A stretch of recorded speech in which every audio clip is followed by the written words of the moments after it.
কিভাবে সম্ভব? সুধীজন,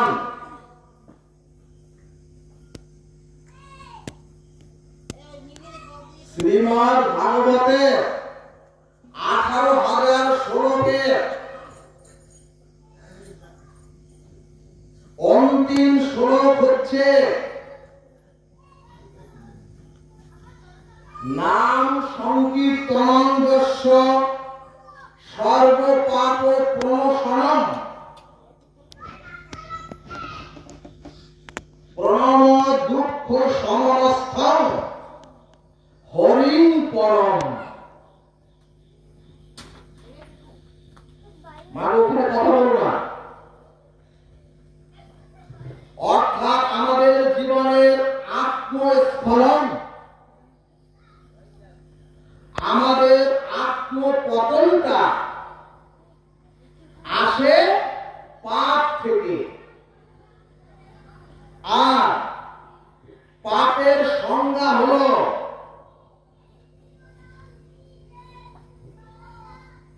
যার দ্বারা মানুষের পতন হয়, যে কর্মের দ্বারা মানুষের স্খলন হয়, তাহাই হলো পাপ। সুধীজন, এই পাপকে দূরীভূত বা ধ্বংস করার জন্য পুরাকালের বেদাতি শ্রুতি এবং স্মৃতি শাস্ত্রে প্রায়শ্চিত্তের বিধান লেখা আছে। অর্থাৎ সেই শ্রুতি শাস্ত্রের প্রায়শ্চিত্তের একটি বিধানের নাম হলো চন্দ্রায়ণ। এই চন্দ্রায়ণ ব্রতটা বড়ই কঠোর এবং কঠিন, এবং বর্তমান পরিহত জীবের পক্ষে যা আদৌ করা সম্ভব নয়। এই চন্দ্রায়ণ ব্রতটা করার নিয়ম হলো অমাবস্যার পরে যে প্রতিবাদ আপনাকে সেই প্রতিবাদে 1 গ্রাস আহার গ্রহণ করতে হবে। এরপরে দ্বিতীয়াতে 2 গ্রাস। মা বাবা, ভাগবতের ঊর্ধ্বে কোনো কিচ্ছু নাই, ও সব এখন বন্ধ করুন। আর ভাগবতে যদি শান্তি না পান, বৈকুণ্ঠ ধাম বলেন, আর শ্রীধাম বৃন্দাবনে গিয়েও শান্তি পাবেন না।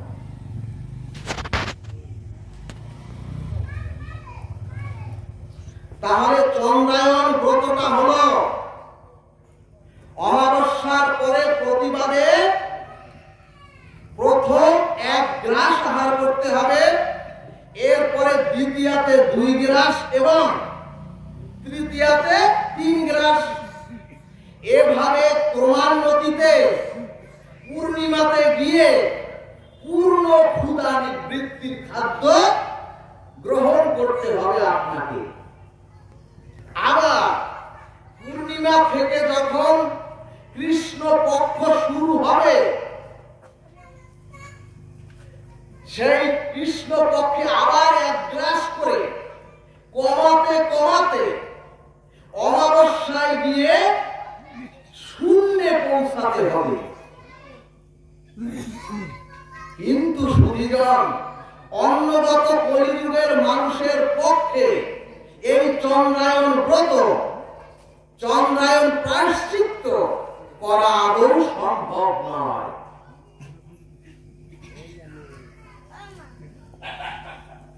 এছাড়াও পরাণ চন্দ্রায়ণ প্রায়শ্চিত্ত বিধান শ্রুতি শ্রীশার শাস্ত্রে লেখা আছে।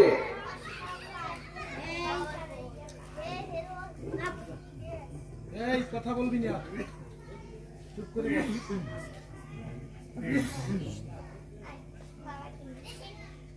ভাগবত শাস্ত্র জগৎ জীবের জন্য বললেন,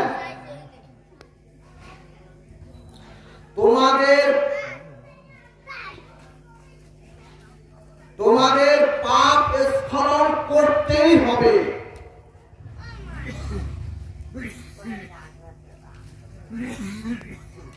অর্থাৎ আমাদের এই জন্মের শাস্ত্র গর্হিত, আমাদের এই জন্মের ভোগ প্রবৃত্তির পরায়ণ হয়ে এবং রজগুণ আর তমগুণের কাম কামনার দ্বারা আমরা যে পাপ করছি,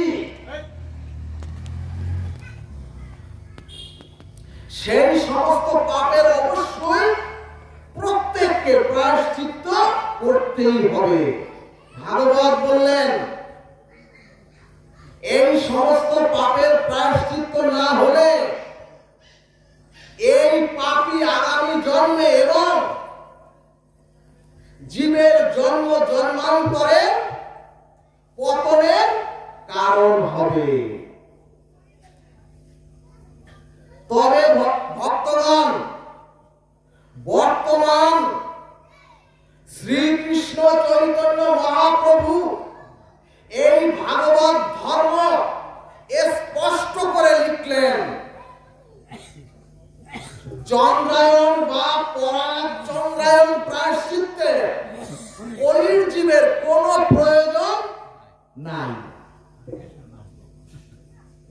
শুধু শুদ্ধ ভক্তির দ্বারা নিরপরাধে নিষ্কপট হৃদয়ে যদি হরি কথা কেউ শ্রবণ করেন আর নিরপরাধে যদি একটু হরিনাম করে কলির জীব, তাহলেই জন্ম জন্মান্তরের সমস্ত পাপ থেকে মুক্ত হয়ে যাবে। জয় নিতাই, জয় হরিবল।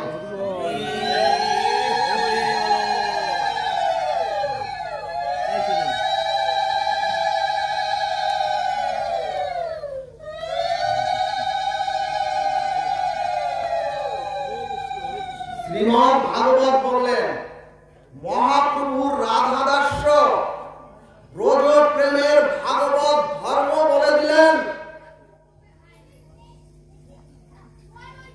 সর্বপাপ প্রণশনম। যদি ভাগবত কথা সাধু মুখে বৈষ্ণব মুখে শ্রবণ করেন আর নিষ্কট হৃদয়ে যদি একটু হরিনাম বদনে উচ্চারণ করেন, এতেই সর্বপাপের প্রায়শ্চিত্ত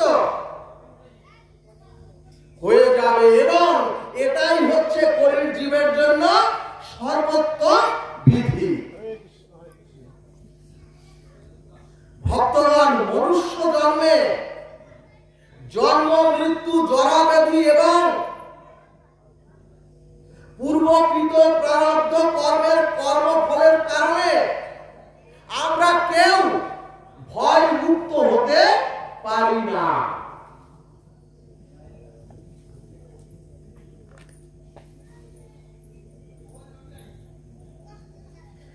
এজন্যই শাস্ত্র বললেন, বিষাক্ত সর্প যদি কারো গৃহে প্রবেশ করে,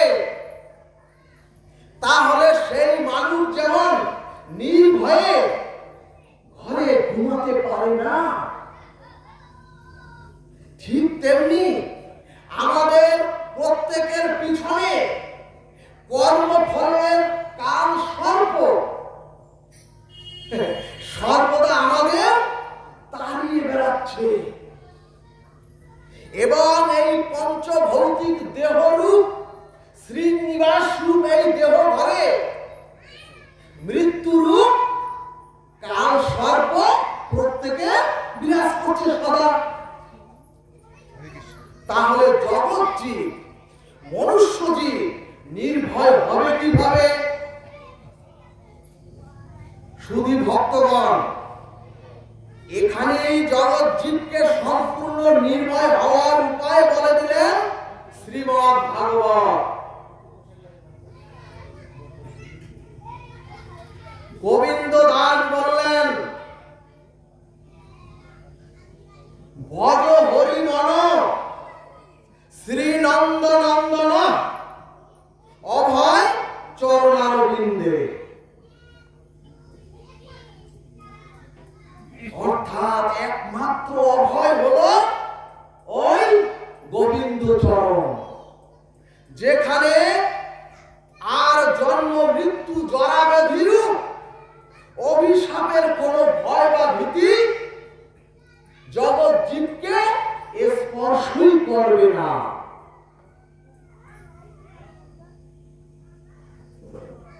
এরপরে ভাগবত বললেন, অভয় হতে গেলে শ্রোতব্য, অভয় হতে গেলে কৃতিতব্য এবং স্মতব্য। অর্থাৎ আমাদের নির্ভয় হওয়া তিনটি মার্গ বা দিগদর্শন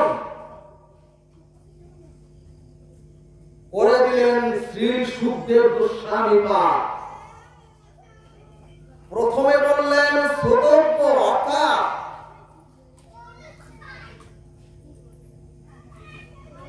অর্থাৎ ভগবানের দিব্য অলৌকিক নাম রূপ লীলা তোমরা শ্রবণ করো। দ্বিতীয় বললেন কৃতিতব্য, অর্থাৎ ভগবানের সমস্ত সাধন সম্বলিত দিব্য হরিনাম কীর্তন তোমরা সদা গৃহে বসে করো। গৃহেতে বসিয়া হাতে পাতে মিলিয়া হাতে তালি দিয়া হরিনাম করো। তৃতীয় বললেন স্মতব্য, অর্থাৎ ভগবানের লীলাকে সর্বাঙ্গ সাধনের দ্বারা সর্বদা মনকে তোমরা নিয়োজিত রাখো। আজ আমরা শ্রোতব্য বা শ্রবণ সম্বন্ধে কিঞ্চিত আলোচনা করব। শাস্ত্র বলছে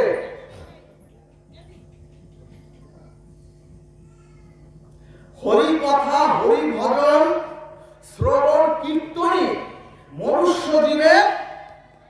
জীবনের প্রধান কর্তব্য। এই জন্যই মহাজনগণ লিখলেন ভাগবতে, আর সব করিয়া বামে, আর সব করিয়া বামে কবে যাব শ্রী বৃন্দাবনে। অর্থাৎ ভাগবত লিখলেন সংসার, স্ত্রী পুত্র, ব্যবসা বাণিজ্য, চাকরি সব কিছুই কর্তব্যের খাতিরে তোমাদের নিরন্তর করতে হবে। কিন্তু এই সংসার, স্ত্রী পুত্র, ব্যবসা, চাকরিকে তোমরা সকলে বামে রাখো আর ডানে রাখো গোবিন্দকে আর গোবিন্দের ভজনকে। কিন্তু ভক্তগণ, আমার মতো মাদৃশ জীব শাস্ত্রের কথা উল্টে দিয়ে জগৎ জীবের এখন মুখ্য উদ্দেশ্য হল দেহ, দেহ, স্ত্রী, পুত্র, সংসার এবং এগুলোকেই আমরা ডানে রেখে গোবিন্দকে রাখছি, মাঝে মধ্যে ভগবানকে একটু একটু আমরা বামে রাখছি। কিন্তু ভাগবত বললেন সরাসরের সব বামে রাখো আর ডানে রাখো আর আঁকড়ে ধরো অভয় চরণারবিন্দ। ভগবানের চরণ, রাধারানীর চরণ, নিতাই গৌরের চরণ,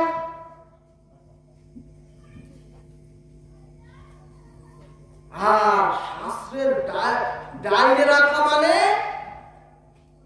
ভগবানের চরণকে আঁকড়ে ধরাই হচ্ছে জীবের মূল অবশ্য কর্তব্য। কিন্তু গৌর ভক্তবৃন্দ, আজ সনাতনী সমাজে সম্প্রদায় বিরোধ, সাধু সাধুতে বিরোধ, সর্বত্রই যেন প্রতিদ্বন্দ্বিতা আর যশ ম্যান খাতি প্রচার আর আত্মপ্রচারের অন্ধকারের গহ্বর থেকে উদ্ধারে এই একটাই উপায় বলে দিলেন ভগবান, কীর্তনাদ কৃষ্ণোচ্চ মুক্ত সঙ্গ পরম ব্রজে।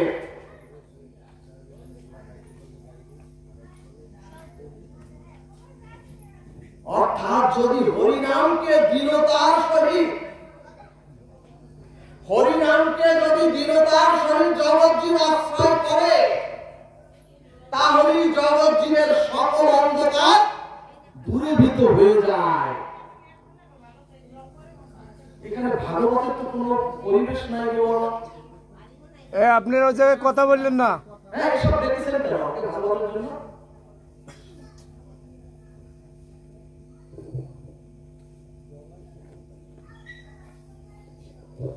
ভক্তগণ, একমাত্র হরিনাম সংকীর্তন ধর্ম ব্যতীত শ্রবণ, অর্চন, বন্ধন এগুলো হচ্ছে জীবের জন্য অপেক্ষমান। কারণ হরিকথা শুনতে হলে একজন বক্তা এবং ভাগবতের আসরাদি প্রয়োজন হয়। আবার অর্চনে যেতে হলে সদাচারী বা শুদ্ধ আচরণশীলা না হলে সে কখনোই অর্চনে যেতে পারে না। এমনকি সদ্গুরুর দীক্ষা নিয়ে যদি সদাচার পালন না করেন, যদি সংস্কার প্রাপ্ত হয়ে আত্মোন্নতি না করেন,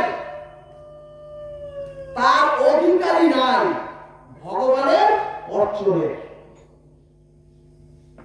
আর ভগবানের লীলাকে হৃদয়ে স্মরণ করতে হলে, জীবের চিত্ত শুদ্ধি না হলে ব্রজলীলা, নবদ্বীপ লীলা জীবের স্মরণে আসবে না। ভাগবত দৃষ্টান্ত দিলেন, যেমন ঘোলা জলে চন্দ্রের কিরণ প্রতিভাত হয় না, ঠিক তেমনি যার চিত্ত শুদ্ধ বা নির্মল হয়নি, এই রাধা মাধবের লীলা তার শুদ্ধ, তার অশুদ্ধ চিত্তে কখনোই প্রতিভাত হবে না।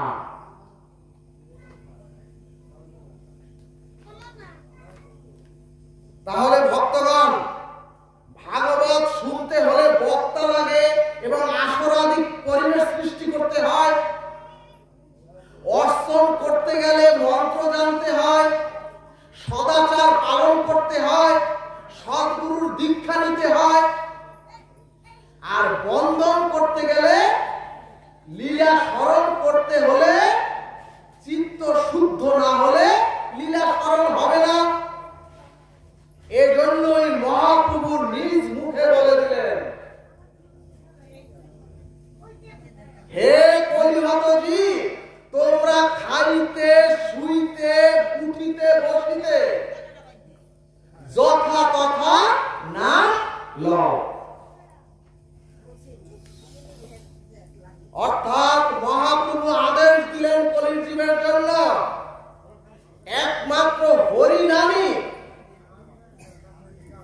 সর্বকালিক, একমাত্র হরিনামই সর্বদেশী, সর্বজনীন, একমাত্র হরিনামই যে কোনো স্থানে, যে কোনো অবস্থায় তুমি করতে পারবে, কোনো নিষেধ নাই।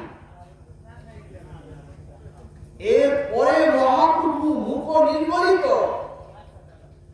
মহা